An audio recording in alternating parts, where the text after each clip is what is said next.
Hey all, Peter Zeihan here, coming to you from a snowy Colorado. Don't worry, it'll be 70 degrees tomorrow. One of the countries that Donald Trump put tariffs on, well, I mean, he gets put on all countries, but one of the bigger ones was Vietnam, who got a 46% tariff increase. Uh, There's three things going on here. All of them are pretty stupid. So first of all, there's the method. I have it from good sources that as of noon, the day that the Trump administration put the tariffs on everybody, which was at 4 p.m. on April 2nd, as of noon on that day, they still hadn't really figured out the numbers or anything. And what they did is they took the trade deficit, divided it by how much the U.S. exports, and that gave us the number. It had no indication that they had even glanced at what actual real tariff levels were.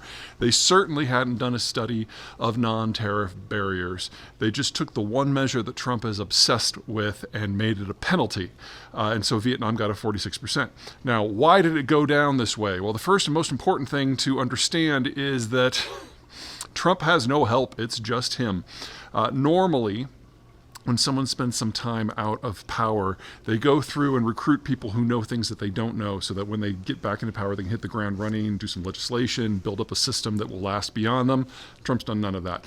He actually fired everybody in his inner and his outer circle who had anything to do with anything, including everyone within the Republican Party within the apparatus, and just built a nice little cult of personality around himself. And now that he's in the Oval Office, he's built an Obama-esque shell of incompetence around him, surrounding himself with people who literally don't know what's going on.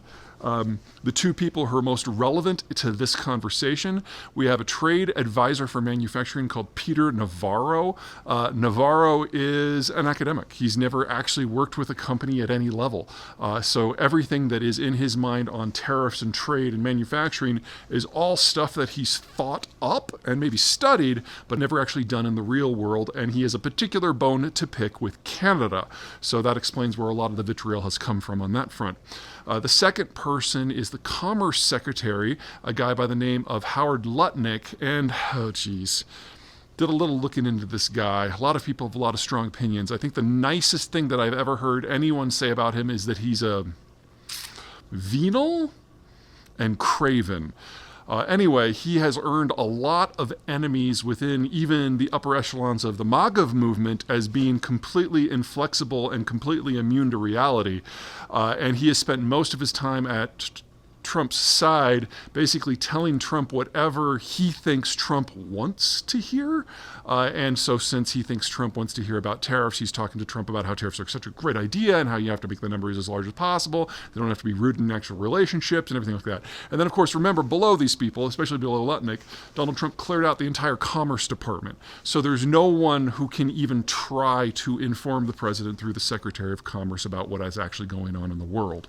As to Vietnam specifically, Vietnam's tariff rate on average, product by product, is about 9.5%. And if you do it on a trade-weighted basis, so whatever we trade more with, give that one more weight, it's actually closer to 5%. It's nowhere close to the 45% that it is now.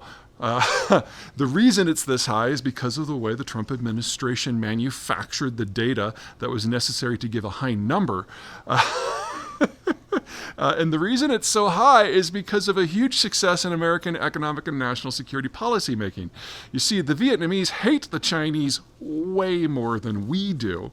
And when COVID hit and we found ourselves with a lot of supply chain disruptions that were Chinese related, American firms went into Vietnam in a very big way to build industrial plant to diversify supply chains away from China. So in the last 4 years, we've seen a significant boost in exports out of Vietnam, specifically designed to cut China and Russia out of the loop. And the projects have been pretty successful, but in the short term, the Vietnamese aren't wealthy yet, so they can't afford to purchase American products. That manifests as a trade deficit, and the way that the Trump administration has made up the data, that means that they come in looking pretty red. So this is a great example of where you take a country, Vietnam, that is going to undoubtedly be part of the Americans' economic and security future, and make the process of making that reality as complicated and as painful as possible. Hopefully, the Trump administration and the Vietnamese government are going to find a way to get through this real quick. The problem, of course, with declaring success there is because the Trump administration's data is literally manufactured. It can go whatever direction Donald Trump's mood goes, and he's got a couple of people whispering in his ears things that are both wrong and are wildly misrepresentative of the reality of the situation. So, will it work? God knows. This isn't based in fact anymore. It's just a fantasy, and it is already causing an extreme amount of pain and unwinding several years of very successful efforts to move away from the Chinese system.